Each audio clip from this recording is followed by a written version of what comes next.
예, 이제 유체역학 책에 대한 복습은 다 끝났고요. 저항추진 수업에서 본격적으로 다룰 주제 중에 하나인 수면파에 대해서 여전히 복습입니다. 여러분들이 수면파에 대한 복습이고, 여러분들이 유체역학 때 배웠을 것 같기는 한데 또 기억이 안 날까 싶긴 하죠. 앞에서 우리가 유체역학 책에 챕터 10개를 그런 이유로 복습을 했기 때문에. 예. 이제 다룰 거는 자유수면파고요. 자유수면파는 거의 선박해양공학 분야에서 주로 다루고 있는 물리 현상이에요. 이제 뭐 항공이라거나 기계라거나 그런 데에서는 수면파를 썩 다루지 않아요. 우리 분야에서 주로 다루고 있는 그런 거다라고 알아두시면 좋겠죠. 근데 웨이브면 웨이브지 왜 앞에 프리서피스라는 말이 붙냐라고 여러분들이 의문을 가질 수가 있는데, 프리서피스라는 거는 정의가 되기는 밀도가 얘는 아주 크고요, 위쪽은 밀도가 아주 작은 경계면이에요. 그러니까 물과 기름 정도면은 서로 뭐 밀도가 차이가 있으니 위아래가 나뉘긴 한데 그게 막 엄청 크진 않거든요. 그래서 어떤 일이 발생하냐면은 물이랑 기름 같은 거는 위에 기름이 움직이는 거에 영향을 받아서 물이 움직여요. 그럴 수 있겠죠. 근데 물하고 공기를 생각해 봅시다. 물하고 공기는 사실 공기가 뭐 움직이는 게 물에 영향은 거의 못 주거든요. 밀도 차이가 1000배가 나요.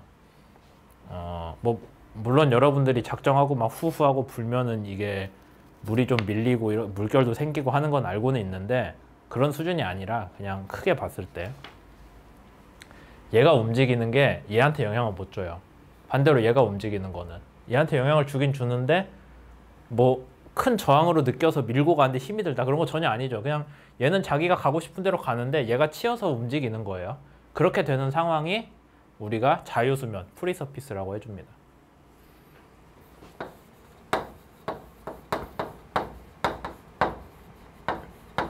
양쪽의 밀도 차이가 너무 크기 때문에 한쪽의 움직임이 그냥 지배적인 그런 물리 현상이 프리서피스, 자유수면이라고 하고요. 그럼 우리는 둘 중에 누구만 생각을 할까요?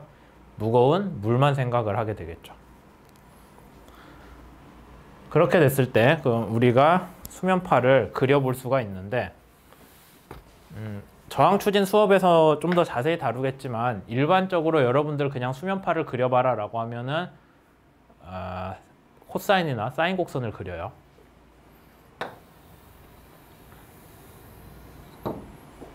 그냥 코사인이나 사인 곡선을 그리죠. 수면파가 이렇게 생겼다. 근데 실제로 여러분들이 파를 만들어 놓고 걔를 재보면은 사인 곡선, 코사인 곡선 절대 안 나와요. 위가 좀 더 뾰족하고요, 아래가 좀 더 뭉툭하게 나옵니다. 근데 그거는 저항추진 수업이나 아니면 그 뒤에 4학년에 있나요? 해양파? 해양유체? 뭐 그런 수업에서 다룰 부분이지, 그냥 우리가 대충 생각하기로는 사인 코사인에도 크게 틀리진 않아요. 잘 근사가 됐다라고 얘기할 수 있죠.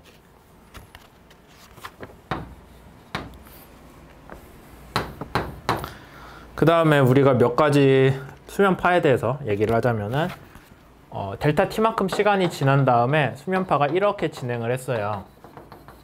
앞으로 갔죠, 수면파가.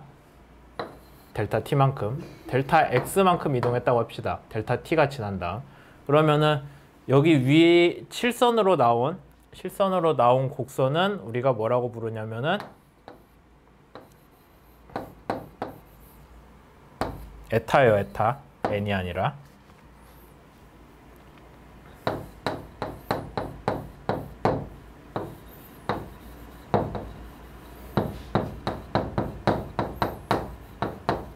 뭐 우리가 이런 식으로 표현을 해줄 수가 있겠죠. y는 에타, x t라고 하는 거는 x 방향의 점을 여러분이 하나 찍고 걔가 시간 t일 때 y라는 수면이 나타난다라는 뜻이에요. 그러니까 얘는 수면의 위치를 정해주는 함수예요, 에타는. 그 다음에 t 다음에 델타 t만큼 지나면은 수면파가 좀 움직였죠. 진행을 했죠. 그러니까 이런 식으로 나오겠죠. 지금 우리가 그렇게 하고 있는 거예요. 그래서 이 그림은 뭐냐? 하나의 곡선은 t가 어떤 순간일 때, t가 t 더하기 델타 t인 순간일 때의 수면파, t일 때의 수면파. 그렇게 그려놓은 거예요, 지금. 그 다음 여러분들이 수면파에 대해서 배워서 기억하고 있는 것 중에 하나가 한 위상에서 다음 위상, 똑같은 위치라고 할 수 있죠. 똑같은 위치?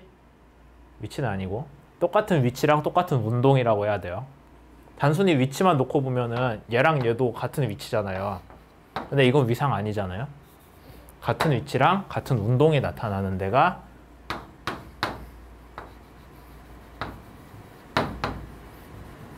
파장이죠. 그 다음에 여기서 제일 높은 데까지, 중간에서 제일 높은 데까지가 A.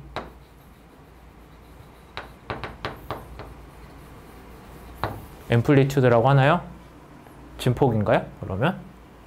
맞죠? 그렇게 됩니다. 우리가 이 정도는 아마 잘 배워서 기억하고 있을 거고, 여러분들이. 그 다음에 또 뭐가 있나요? 공간상에 나타난 거 말고 시간축에 나타낼 수도 있죠. 여기 쭉 가고 있는데 요 점을 여러분들이 시간에 따라 변하는 걸 들여다볼 거예요. 그러면은 t일 때는 여긴데 뭐 델타 t일 때는 아래로 푹 내려갔네요. t일 때는 적당히 높았는데 델타 t에서 아래로 내려갔다가 올라왔다가 내려왔다 하겠죠. 좀 더 그릴까요? 그러면은 여기에서 여기까지는 우리가 뭐라고 불러요? 시간 차원에서 한 위상이 다음 위상에서 나타날 때까지. 그건 우리가 주기죠. t.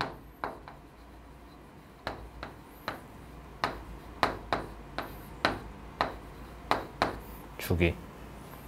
여기서도 a가 앰플리튜드인 건 똑같아요. 운동의 최대값이기 때문에 어차피 y에 대해서 주어진 값이기 때문에 앰플리튜드는 똑같죠. 그 다음에 시간과 파장을 이어서 우리가 C라는 거가 아마 기억날 수도 있는데 페이지 벨로시티라고 하죠.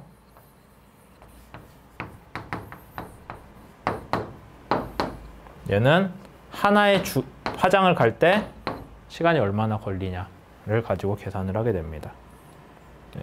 뭐 이런 식으로 아마 여러분들이 크게 팔을 그려놓고 할 수 있는 말은 이게 다일 거예요.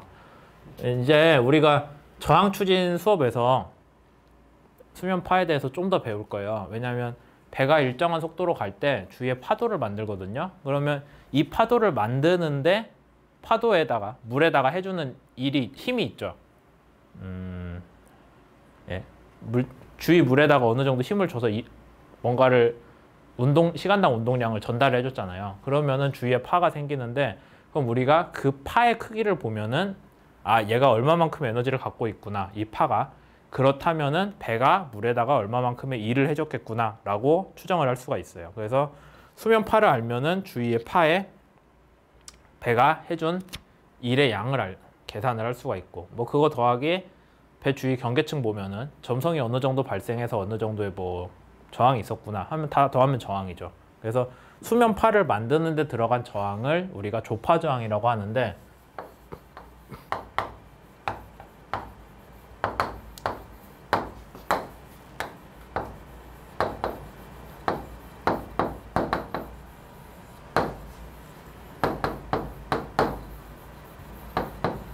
여기에 대해서 여러분들이 저항추진 책의 2장에서 제일 먼저 배울 거예요.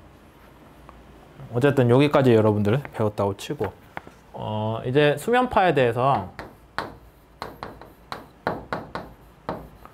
경계 조건이 생깁니다.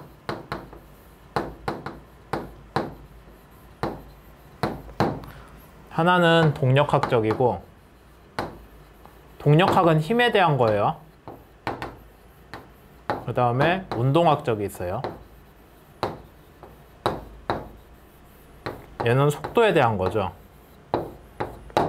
우선 힘에 대한 경계 조건을 보자면은 어디든 간에 수면에는 대기압이 작용한다예요. 수면 어디든 간에 물하고 공기의 경계면에서는 대기압이 작용을 한다라는 게 동력학적 경계 조건이 됩니다.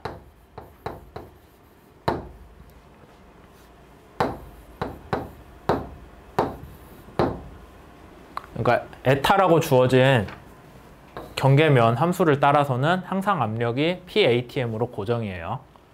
그 다음에 운동학적 경계 조건은 조금 말이 애매한데 수식으로 표현하는 거는 여러분들이 저항추진 조파저항에서 다시 배워요. 여기서 설명만 하자면은 수면이 움직이는 거는 물입자가 움직이는 거랑 같이 움직인다예요.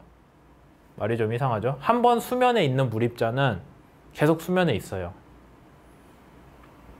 그 정도가 조금 더 이해하기 쉽겠네요. 그러니까 수면이 이렇게 움직였잖아요. 그러면은 물입자는 여기 있던 물입자는 어디로 갔냐? 그 다음 수면으로 갔다는 거예요. 물론 여러분들이 유체역학에서 배웠을 법한 걸로는 수면파가 발생하면은 물입자는 어떻게 움직여요? 수면을 따라서 가는 게 아니라 뱅글뱅글하고 제자리에서 돈다고 했죠. 오비탈 모션이라고 해서 궤도 운동을 한다고 했는데 그 궤도 운동을 할 때도 한 번 수면에 있는 물입자는 계속 수면을 따라가지 얘가 아래로 들어가고 누가 다시 튀어나와서 수면에 있다? 그거 없어요. 그래서 수면의 움직임은 수면에 있는 물입자의 움직임과 같다 라고 하는 게 운동학적 경계 조건인데요. 이걸 수식으로 나타내고 설명하는 거는 뒤에 조파저항에서 배울 거예요.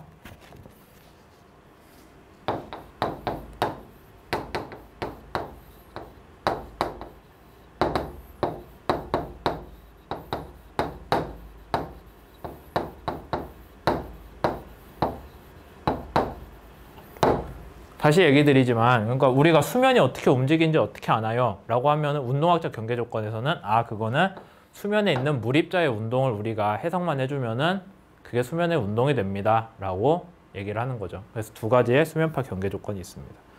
이거를 여러분들이 다 풀어주면은 그러니까 다 해석을 하면은 유체역학 시간에 했을 수도 있고요. 그 다음에 이거를 실제로 푸는 거는 저항추진 수업 때도 해요. 근데 저항추진 수업에서는 1차 성분만 1차 선형 성분만 다룰 거고 그것보다 복잡한 비선형 성분들은 뭐 해양파역학이나 등등에서 좀 더 나중 수업에서 배우게 돼요. 뭐 여러분들이 선택을 안 한다면 안 배우겠지만 그래서 이런 경계 조건을 가지고 있고 그 다음에 우리가 생각하는 지배방정식 뭐 있어요? 포텐셜 유동이니까 비점성이라 라플라스식 있죠? 이거랑 그 다음에 뭐 베르누이식도 있고요. 등등 집어넣어 가지고 풀면은 선형화되어 있는 솔루션이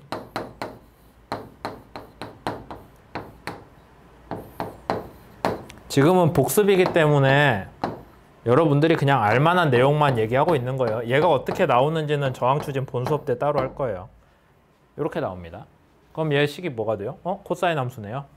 예, 그래서 수면파를 경계 조건을 주고 지배방정식을 놓고 해석을 해주면은 수면파의 분포는 이 에타가 수면파 위치에 대한 함수잖아요. 수면파의 분포는 코사인 함수로 나옵니다.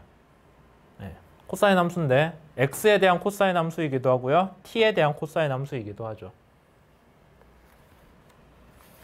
k는 뭐냐면은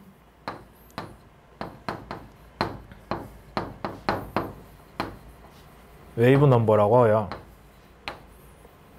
그 다음에 오메가가 더 중요한데 우리가 원진동수라고 부르거든요. 앵귤러 프리퀀시인데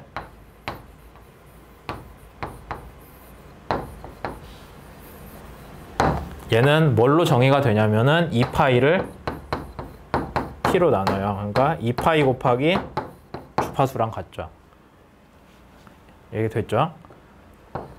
한 번에 2파이, 그러니까 한 번에 위상이 반복되는데 몇 시간이 얼마나 걸리냐에 대한 게 원진동수예요.